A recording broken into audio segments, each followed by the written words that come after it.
మన చుట్టూ ఎప్పుడూ ఉండే ఓరా అంటే ఏమిటి? మన పెద్దలు చెప్పే చెడుదృష్టి నిజంగా ఉందా? వీటి గురించి తెలుసుకోవాలంటే ఫుల్ వీడియో చూడండి. ఈ భూమిపై ప్రతిదానికి ఎనర్జీ ఉంటుంది. ఇది చాలా వరకు మనకి కంటికి కనిపించే ఫిజికల్ ఫామ్ అంటే ఆకారం ఉన్న రూపంలోనే ఉంటుంది.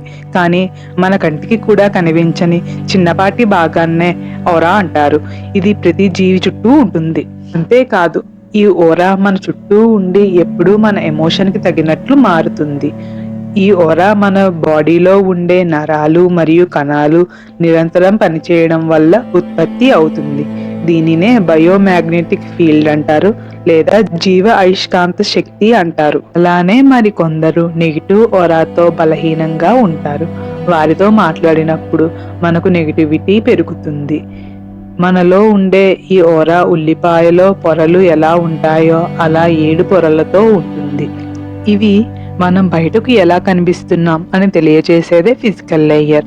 మన ఫీలింగ్స్ ఎలా మారుతున్నాయి అని తెలియజేసేదే ఎమోషనల్ లేయర్. మన ఆలోచన శక్తి ఎలా ఉంది అని తెలియజేసేదే మెంటల్ హెల్త్ లేయర్.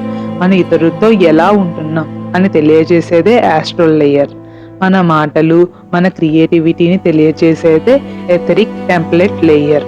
ప్రకృతి దేవుని మీద నమ్మకం తెలియజేసేదే సెలెస్ట్రియల్ లేయర్. చివరిగా ఈ లేయర్ని అన్నిటికీ రక్షణగా ఉండేదే కెథరిక్ లేయర్. మన పాజిటివ్గా మార్చుకోవడం ఎలా?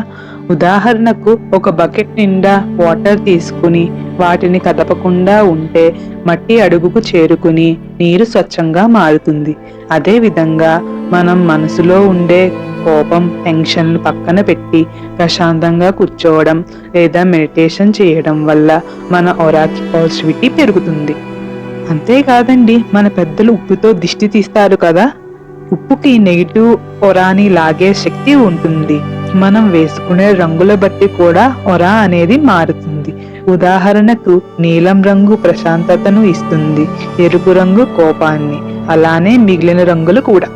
ఈ వీడియో మీకు నచ్చితే లైక్ చేసి మీ ఫ్రెండ్స్కి షేర్ చేయండి. ఇలాంటి మరెన్నో ఇంట్రెస్టింగ్ ఫ్యాక్ట్స్ కోసం సబ్స్క్రైబ్ చేయండి.